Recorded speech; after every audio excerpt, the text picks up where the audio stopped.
আসসালামু আলাইকুম রহমতুল্লাহ বারকাত। আপনারা কি খেয়াল করছেন, সামাজিক যোগাযোগ মাধ্যমে কিন্তু একটা বিষয় খুবই আলোচিত, ডাকসুর ভিপি সাদিক কায়েমের বিয়ে।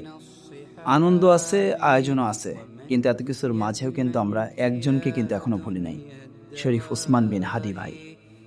সাদিক কায়েমের বিয়ে নিয়ে অনেক আলোচনা, অনেক আয়োজন, অনেক আনন্দ।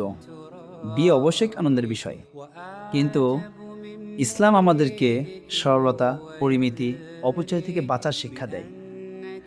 এত কিছুর পরেও, এত আয়োজনের পরেও আমরা কিন্তু একজন মানুষকে ভুলি নাই, তাকে কখনো ভুলতেও পারবো না। কারণ কিছু মানুষ থাকে যারা দুনিয়া চাকচিক্য চেয়ে চরিত্র, দিন ও আন্তরিকতার জন্য মানুষের মনে জায়গা করে নেয়।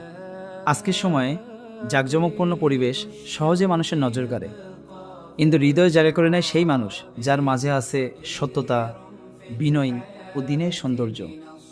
এত আয়োজন, এত কিছুর পরেও আজকের মানুষ কিন্তু একই কথাই বলছে, যে সাদিক কায়েমের বিয়ে হচ্ছে ঠিকই, কিন্তু হাদি ভাইকে আমরা ভুলি নাই, ভুলবও না কখনো, ইনশাআল্লাহ।